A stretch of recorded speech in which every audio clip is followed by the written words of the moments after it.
예수님께서는요, 지난 시간에 다뤘던 것처럼 위선자들의 위선에 관한 이야기를 하고 있었죠. 위선자들이 자선을 베풀 때, 그리고 기도를 할 때, 금식을 할 때 어떻게 했다, 사람들 앞에 보여주려고 했다. 그런 와중에 이제 기도에 대한 이야기를 하는 중에 이제 이야기를 하게 된 거예요. 그런데 갑자기 7절에서는 뭐라고 이야기를 하냐면 위선자에 대한 이야기가 아니라 이방인들에 대한 이야기를 하고 있어요. 이방 사람들처럼 빈말을 되풀이하는 기도를 하지 말아라. 그들은 많이 기도해야 되는 줄 안다. 이렇게 이야기를 하고 있죠. 이 위선자들의 기도도 문제지만 이방인들처럼 하는 이 기도의 방식도 문제라고 이야기를 하시면서 기도에 대한 이야기가 나온 김에 덧붙여서 이야기를 하시는 거죠. 여기서 이방인들이라고 하는 거는요, 하나님을 섬기지 않는, 다른 신을 섬기는, 우상을 섬기는 그런 사람들을 말하는데, 그들은요 자신들이 필요한 것을 얻기 위해서 하나님께 하나님이 아니죠, 그 우상에게 반복적으로 계속해서 구하고 매달리고 이렇게 했었던 거예요. 그렇게 많은 시간 빌고 또 빌어야 자기들의 신이 응답한다라고 그렇게 믿었던 거죠. 그런데요, 사실 목사님들도 이런 비슷한 얘기를 많이 해요. 여러분들 기도하시죠. 근데 여러분들의 기도가 응답되지 않는 건 왜 그러냐면 기도의 양이 차지 않았기 때문에 그래요. 더 기도하셔야 돼요. 더 매달리셔야 돼요. 이렇게 얘기를 하죠. 그러면서 그분들이 근거로 삼는 본문들은 이러해요. 밤중에 친구가 찾아와서 떡 3덩이만 빌려달라고 그렇게 간청을 하면 어떻게 하겠냐. 친구여서가 빌려주는 게 아니라 너무나도 간청하기 때문에 빌려주게 될 것이다. 그러니까 하나님께 또 구해라. 하나님 귀찮게 해라. 귀신 들린 자녀를 위해 간청했었던 이 과부도 예수님이 개 취급까지 했지만 그럼에도 불구하고 끝까지 매달렸기 때문에 응답하셨다. 그러니까 끝까지 매달려야 된다. 끝까지 하나님 앞에 귀찮게 해야 된다. 과부가 매일같이 재판관에게 와서 원한을 풀어달라고 매달리게 된다면 이 불의한 재판관이지만 그럼에도 불구하고 이 여자가 너무 귀찮게 하니까 들어줄 수밖에 없다. 그러니까 너네도 하나님한테 매달려라. 구해라, 찾아라, 두드려라. 그럴까요? 물론 이 본문의 진위를 다루려면요, 오늘 1시간 넘게 설교를 해야 되기 때문에 다 말할 수는 없지만 이 본문들이 말하려고 하는 거는 그런 간절한 태도를 가지고 하나님 앞에 기도를 해야 된다는 거지, 기도의 양이나 반복적인 것을 그렇게 많이 해야 된다는 이야기를 하는 본문은 절대로 아닙니다. 그리고 우리가 잘 알고 있는 쉬지 말고 기도해라, 이 본문이 이야기하려고 하는 거는요, 하나님과 늘 대화하고 교류하고 동행하는 삶을 살라는 얘기를 하는 거지, 숨 쉬지도 말고 계속 기도만 하고 앉아있어라 이런 얘기를 하는 게 아니죠. 나중에 다룰 기회가 있으면 그때 이 본문들을 한번 다뤘으면 좋겠고요. 일단은 오늘은 오늘 본문에 집중하기 위해서 좀 넘어가도록 하겠습니다. 우리가 믿는 하나님은 어떤 하나님이냐면요, 우리가 기도하는 걸 지켜보고 있다가 기도의 양이 차나 이걸 지켜보고 있다가 차면 그때 응답하시는 그런 하나님이 아니에요. 넌 아직 기도 한 10% 더 해야 돼. 좀만 더 해. 이런 하나님이 아니에요. 우리가 상당히 오해하고 있어요. 하나님이 응답하시지 않거나 혹은 응답이 늦어지는 이유는요, 기도의 양이 차지 않아서가 아니라 하나님의 때가 되지 않아서예요. 하나님이 적절한 때에 하나님의 뜻대로 행하시는 것이지, 내가 매달렸기 때문에 빨리 응답되고 내가 기도의 양이 차지 않아서 늦게 응답되고 그런 게 절대로 아니라는 겁니다. 오히려 이 기도의 양을 채워야 응답한다라는 말, 우리가 그렇게 이해한다라는 말은요, 뒤집어서 이야기를 하자면 뭐냐면 내 기도로 하나님을 움직일 수 있다라고 착각하는 거예요. 내가 이만큼의 양을 채우면 하나님은 들어줄 수밖에 없어. 내가 하나님을 내 기도로 내 마음대로 조종하고 움직일 수 있다는 태도죠. 이미 이것부터가 상당히 오만한 태도고요, 거짓 신들에게 기도하는 이방인들의 기도의 습관이에요. 하나님을 믿는 우리의 기도의 방식은 이게 아닙니다. 그래서 8절에서는요, 예수님께서 뭐라고 이야기를 하시냐면 그들을 본받지 마라. 이미 너희에게 필요한 것은 내가 다 안다. 그러니까 그런 것들을 구할 필요도 없고 그것들을 위해서 반복적으로 매달릴 필요도 없다라는 거예요. 이미 다 아신다는 거예요. 그러면서 9절에서 이렇게 기도해라 이야기하시는 거죠. 그러니까 이 말은 이방인들은 자기들의 필요를 위해서 기도로 신을 움직여 보려고 반복하고 또 했던 말 또 하지만 너네는 그러지 마라. 이렇게 기도해라. 라고 하면서 이제 이 주기도문을 우리에게 들려주시는 겁니다. 그럼 이제 이 기도문의 내용을 한번 좀 살펴보도록 할게요. 이제 9절부터 13절에 해당되는 이 기도문의 내용은요, 몇 가지 단어로 줄여서 이야기를 해볼 수 있을 것 같아요. 9절에는 이름, 10절은 나라, 뜻, 그리고 11절은 양식, 그리고 12절은 용서, 13절은 시험, 악, 영광, 이런 식으로 단어로도 이해할 수 있을 것 같습니다. 여기서 먼저 이름, 나라, 뜻이라고 하는 건요, 다 하나님과 관계되어 있는 거죠. 하나님의 이름이 거룩하게 되고 하나님의 나라가 이 땅에 임하고 하나님의 뜻이 하늘에서와 같이 이 땅에서도 임하기를 원한다라고 기도하는 거죠. 그럼 한번 단도직입적으로 한번 여쭤볼게요. 주기도문 외웠던 거 빼고 앞에서 인도자가 우리 하나님의 나라를 위해 기도합시다 라고 해서 기도했던 거 빼고 순수하게 평소에 개인적으로 하나님의 이름과 나라와 뜻을 위해서 기도해 보신 적 있나요? 네?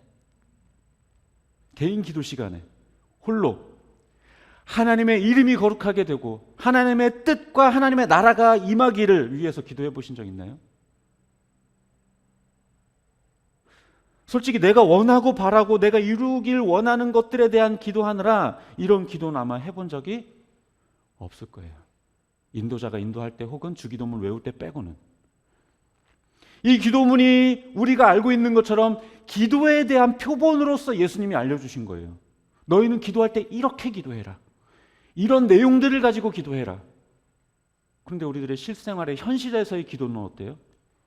주님의 나라가 임하기를 원합니다. 이런 기도를 하나요? 아니요.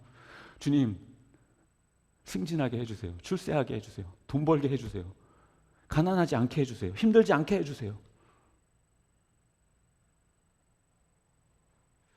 왜 그럴까요? 이렇게 기도하라고 주신 건데 당장 나한테 필요한 거 달라고 떼쓰느라요 이런 기도를 할 정신이 없어요. 다음은 양식에 대한 기도입니다. 오늘은 좀 양식에 대한 이야기를 좀 많이 할 건데요. 필요한 양식을 내려달라고 기도하라는 거죠. 필요한 양식. 어쩌면 그나마 우리가 현실적으로 기도하는 내용과 상당히 가장 근접해 있는 기도의 제목이긴 할 겁니다. 그런데요, 여기서 필요한 양식이라고 하는 거는요, 넘쳐서 냉장고에 쌓아두고 몇 달치, 며칠씩 먹을 그 양식을 의미하는 게 아니고요, 딱 그날 하루치 양식을 의미해요. 영어로 데일리 브레드, 하루치 빵, 그날 먹을 빵. 하지만 그렇다고 이 기도는요, 단순히 먹는 음식에 대한 기도이기만 한 거는 아니에요. 조금 더 확장해 보자면 우리가 필요로 하는 것들, 그 모든 것들에 대한 기도라고도 볼 수 있어요. 우리는 당장 오늘 필요한 것을 위해서가 아니고요, 몇 년 동안 쌓아두고 마음이 안심되고 넉넉해질 만큼의 재산을 필요로 하면서 하나님께 요구해요. 당장 먹을 음식, 오늘 필요한 것을 위해서가 아니라, 보릿고개를 경험하는 세대도 아니고요, 그날 먹을 밥이 없는 것도 아니어서 아마 당장 오늘 먹을 밥을 위해서 하나님께 매달려 기도해 본 적이 없을 거예요. 그날 필요한 음식을 내려달라고 기도한다라는 거는요, 그날 하나님의 도우심이 없으면 굶어야 할 처지에 있다라는 거예요. 하나님의 도우심이 철저하게 필요한 상황에 있다라는 거예요. 그럼 우리는 그런 처지에 있지 않으니까 그런 기도를 할 필요가 없다는 말일까요? 아니요. 오히려 내일의 음식이 있다는 것에 부끄러워해야 해요. 굳이 하나님을 의지하지 않아도 내일 먹을 음식이 있고 모레 먹을 음식이 있고 넉넉한 재산이 있는 것을 우리는 부끄러워해야 해요. 그날 그날의 필요로 인해 하나님을 의지하는 삶이 아니라 통장과 월급 그리고 보험과 연금들을 든든한 백으로 여기면서 살아가는 것에 대해서 우리는 부끄럽게 여겨야 돼요. 물론 그렇다고 해서 이 말이요, 일을 다 때려치우고 보험 다 해지하고 백수가 되어서 가난하게 살고 그렇게 하자는 말을 하는 건 아니에요. 오히려 그것보다 더 본질적으로 매일매일의 삶이 주님 없이는 안 되는 삶을 살고 있느냐는 거예요. 하나님의 돌보심과 보호하심을 바라고 소망하면서 그것에 내 삶을 기대면서 살아가고 있냐고요. 우리가 찬양은 그렇게 하죠. 무화과 나뭇잎이 마르고 포도나 열매가 없으며 난 여호와로 즐거워하리. 근데 그런가요? 솔직히 주님 한 번만으로 만족하고 즐거워하지 않아요. 그걸로는 부족해요. 하나님만으로는 부족해요. 내가 산 집 시세가 올라가고 연금이 따박따박 들어오고 수입이 늘어나야지 기뻐요. 새로 산 가전제품으로 만족해 하고요. 홈쇼핑으로 산 택배가 도착할 때 기뻐요. 이게 과연 필요한 양식을 구하는 하나님의 도우심과 돌보심을 의지하는 거룩한 삶의 모습인가요? 이게 하나님을 의지하는 삶인가요? 하나님 필요한 양식을 주십시오. 내게 오늘 필요한 양식을 주십시오. 하나님의 돌보심이 필요합니다. 내가 하나님을 의지합니다. 이런 삶인가요? 하나님, 내가 한 달 동안은 내가 기도하지 않아도 내가 먹을 것 충분히 있습니다. 하나님, 평생 하나님이 날 도와주시지 않아도 나는 지금 재산 넉넉히 있기 때문에 괜찮습니다. 그러고 있는 건 아닐까요? 또 이 양식에 대한 기도는요, 광야에서 만나를 먹었었던 이스라엘 백성들의 삶으로 또 연결되기도 해요. 하나님은 이스라엘 백성들이 애굽을 나와서 가나안으로 향할 때에 그 광야에서 먹을 수 있도록 매일같이 만나를 내려주셨어요. 그날 만나를 거둬들이지 않으면요, 당장 그날 굶어야 했고요. 욕심을 부려서 이틀치 거두게 되면 그 다음날 그 만나가 썩어버렸어요. 그것들을 경험해야만 했던 이스라엘 백성들이었어요. 날마다의 그 만나를 바라볼 수밖에 없는 삶을 그들은 살았어요. 하지만 그렇다고요, 단 하루도 하나님이 만나를 내려주시지 않았던 날이 없어요. 이게 무슨 말이냐? 이 광야 생활을 해야 했었던 이 이스라엘 백성들에게 하나님께서는 신실하게 먹이시고 입히셨다라는 말이에요. 따라서 그날 필요한 양식을 구해야 하는 삶이라는 것은요, 오히려 남루하고 비참한 인생이 아니라 오히려 매일매일 채우시는 하나님의 그 신실하신 은혜를 경험하는 삶이에요. 인간적으로 바라볼 때는요, 상당히 불쌍한 인생이죠. 내일 당장 먹을 게 없어서 오늘 먹을 것 때문에 걱정하고 있구나. 아니요. 오히려 그날 하나님이 채워주시는 은혜를 경험하는 삶이에요. 솔직히 우리는요, 음식이 넘쳐서 냉장고 구석에 박혀 있다가 유통기한이 지나가고 썩어서 버리는 게 많지 먹는 게 많지는 않아요. 먹는 게 모자라지는 않아요. 그러니 매일매일 먹이시고 입히시는 하나님의 은혜를 경험할 일이 없죠. 물론 그렇다고 이 말도요, 역시 사다 놓은 음식 다 오늘 거 먹을 거 빼고 다 갖다 버리라는 말 하는 건 아니에요. 과연 우리는 먹지 못하는 자들의 괴로움을 인식하고 있는가? 우리들에게 넘침에 감사하고 있고 매일매일 하나님이 공급해 주신 그 은혜에 대해서 우리가 인식하며 살아가고 있는가? 매일매일 채우시는 그 하나님의 신실하심을 경험하며 살고 있는가에 대한 본질적인 질문을 여러분들에게 드리는 거예요. 다음은 용서에 대한 이야기입니다. 내가 누군가를 용서해 준 것처럼 내 죄도 용서해 달라고 하는 이 기도. 이거는요, 뒤집어서 이야기를 하면 내가 누군가를 용서하지 않는다면 나도 하나님께 용서받을 수 없다라는 얘기죠. 이 기도 내용의 특징은요, 내가 용서받는 것에 대한 조건이 달려 있다는 거예요. 조건. 그냥 하나님 용서해 주십시오 이게 아니라 어떻게? 내가 남을 용서한 것처럼, 내가 남을 용서한 것만큼.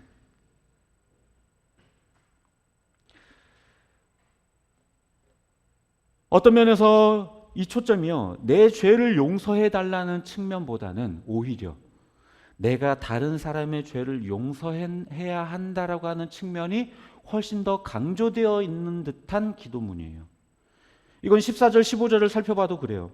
이 전체 이 주기도문의 내용 중에서요, 유일하게 추가적인 피드백이 달린, 코멘트가 달린 이 기도 제목이 바로 이 용서에 대한 주제예요. 14절, 15절에. 그만큼 이 용서에 대해서 굉장히 강조하고 계시다라는 것을 알 수 있죠. 하지만 정확하게 이야기를 하면요, 우리가 남을 용서한다고 하나님으로부터 용서함을 받는 건 아니에요. 내가 남을 용서해야만 하나님께 용서함 받나요? 여러분들 그렇게 용서함 받으셨어요? 여러분들의 죄 용서함 어떻게 받으셨어요? 오직 예수 그리스도의 피 때문에 용서함 받으셨잖아요. 그렇죠? 그럼 왜 여기서 이렇게 말하고 있을까요? 오히려 정확하게 이야기를 하자면요, 하나님께 용서함을 받은 사람이라면 남을 용서하게 되어져 있다라는 말이에요. 그럼에도 불구하고 이렇게까지 강하게 말씀하시는 건요, 내가 용서받았다면 남을 용서하게 되어져 있으니까 결과적으로 남을 용서하지 못한다라는 것은 내가 하나님께 용서함을 받지 못했다라는 말과 똑같다는 말이에요. 다시요. 내가 남을 용서하지 못했다면 나도 하나님께 아직 용서함을 받지 못한 사람이라는 거예요.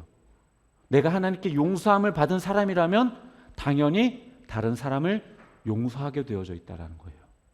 따라서 결국에 정리를 해보자면 결과적으로 내가 남을 용서하는 것과 내가 하나님으로부터 용서함을 받는다라는 말은 결국에 서로 다른 말이 아닌 같은 말이라는 거예요. 같은 말. 그래서 뒤집어서 말하면 너가 용서함을 받은 사람이라면 다른 사람을 용서해라 라고 이야기하고 있는 것이기도 합니다. 늘 그래서 내가 하나님께 용서함을 받으려면 내가 남을 용서하는 삶을 살고 있는가를 되돌아봐야 한다는 이야기를 여기서 하고 계신 겁니다. 다음은요, 시험에 대한 이야기입니다. 시험에 들지 않게 하시고 악에서 구해달라는 기도. 이 말은요, 아예 시험이 없고 악을 경험하지 않게 해달라는 말이 아니라 시험이 있지만 거기에 내가 빠져들지 않게, 악이 나를 괴롭히지만 거기에서 나를 구해달라고 하는 그런 기도인 거죠. 우리는 보통 평탄하고 아무런 고생이 없는 삶을 원하지만 그러나 이 고통과 고난, 시험과 유혹이 우리에게 아예 없을 수는 없어요. 다만 중요한 것은 그런 상황 가운데에서도 그걸 이겨내고 그 가운데서 빠져나올 수 있는 힘을 얻는 것. 그런데 이 힘은 우리에게 없어요. 누구에게 있냐? 오직 하나님 한 분에게만. 그렇기 때문에 하나님께 구해야만 우리가 시험과 악으로부터 벗어날 수 있게 되는 거죠. 마지막은요, 이제 하나님을 향한 영광의 표현입니다. 하나님의 나라와 권세, 영광은 영원히 하나님의 것임을 인정하고 높이는 것. 하나님의 영광을 인정하지 않는 자의 기도는요, 하나님께 영광을 돌리지 않는 자의 기도는 어쩌면 그냥 가식적이고 다른 사람에게 보여주려고 하는 상당히 위선적인 기도일 수 있습니다. 남들에게 보여주기 위한 기도의 행위에 불과합니다. 아무리 내가 기도를 하고 내가 대단한 능력을 가졌다고 하더라도 나의 기도가 하나님을 움직이는 것이 아니라 나의 기도를 사용하여서 하나님께서 하나님의 뜻을 이루신다는 것을 기억하고 그 영광을 하나님께 돌려드리는 것, 그것이 우리가 마지막에 마땅하게 올려드려야 할 기도의 제목이라는 겁니다. 우리가 이 태도를 잊는 순간은요, 내가 기도했기 때문에 하나님이 움직였다라고 착각하게 돼버릴 수 있어요. 하나님이 하나님의 뜻을 위해 우리의 기도를 활용하신 것이지 내가 기도했기 때문에 하나님이 움직였다라고 하는 이런 교만한 태도를 가질 수가 없는 겁니다. 모든 영광과 능력과 권세는 다 주의 것이지 내 노력과 내 행위 덕분에 된 것이 아니기 때문에 그렇습니다. 이제 오늘 살펴본 내용을 조금 정리를 해보자면요, 하나님께 기도할 때 나의 태도는 어떠하고 내 기도의 내용은 어떠하며 또 삶을 어떻게 살아가고 있는가에 대한 이야기를 오늘 본문은 우리에게 들려주고 있는 거예요. 우리가 많은 양의 기도를 쌓아 올려서 천하의 하나님이라도 감히 거부할 수 없는 그 기도를 내가 해낼 거라는 그런 착각, 그 교만의 바벨탑을 쌓고 있는 것은 아닌가. 내 기도 때문에 하나님이 움직였다라고 생각하고 내 기도 때문에 하나님의 뜻이 바뀌었다라고 우리가 착각하며 살아가고 있는 것은 아닐까. 모든 것을 하나님의 뜻에 맡겨두고 그저 간구하며 하나님과 대화할 뿐인데 마치 천하를 내 마음대로 움직일 수 있을 것처럼 그렇게 착각하며 살아가고 있는 것은 아닌지 우리는 돌아봐야 한다는 겁니다. 또 기도의 내용 역시도 내 기준에서 내게 필요한 것, 재물과 명예와 권력과 만족과 안정처럼 헛되고 헛된 것들을 우리가 구하고 있지는 않은가? 정말로 하나님의 나라와 뜻과 그 이름을 위해서 내가 기도하고 있는가? 그날그날의 하나님의 돌보심과 보호하심을 위해 기도하고 있는가? 다른 사람을 용서하는 삶을 내가 살고 있는가? 하나님께 영광을 돌리는 기도를 하고 있는가? 정작 주기도문은 딸딸 외우면서 그 형태를 따라서 하나님의 나라와 뜻과 그 이름의 영광을 위해서 기도한 적이 있었나 우리는 돌아볼 필요가 있어요. 이 주기도문이라고 하는 것은요, 우리 기독교 안에 있어서 아주 소중한 보물과 같은 기도예요. 이거는 틀림없어요. 하지만요, 이걸 단순히 외워서 모임의 끝에 마침 기도로만 활용하는 정도로 끝내버린다면요, 오히려 이거는 이 기도문에 대한 모욕이에요. 하나님이 우리에게 가르쳐 주신 이 기도에 대한 모독이에요. 우리가 오히려 주기도문을 외우지 못하더라도, 암송하지 못하더라도 그 의미와 그 태도, 우리가 그것을 바르게 이해하는 게 훨씬 더 중요합니다. 이방인들의 기도와 우리의 기도가 크게 다른 건요, 내용이 아니에요. 내용은요, 어떻게 보면은 비슷한 면이 참 많아요. 다른 건 태도예요, 태도. 우리가 어떠한 태도로 하나님께 기도하고 있는가? 이방인들처럼 신을 내 마음대로 주무를 수 있다라고, 내가 원하는 것을 위해서 움직이는 존재라고 생각하고 있는가? 내가 기도하면 하나님이 들어주신다. 이런 이방인들의 잘못된 태도를 우리가 갖고 있지는 않는지. 우리가 가져야 할 태도는요, 나는 기도하지만 그럼에도 불구하고 하나님의 뜻 안에서 이루어진다는 걸 기억해야 해요. 하나님의 아들인 예수님마저도 그렇게 기도하셨어요. 하나님, 아버지, 제발 이 잔을, 쓴 잔을 내게서 제발 피하게 해주십시오. 그러나 내 원대로 마시고 아버지의 뜻대로 하십시오. 하나님의 아들인 예수님도 그렇게 기도하는데 우리가 뭐라고 내가 기도했으니까 하나님 응답하세요, 이러한 태도로 우리가 기도할 수 있습니까?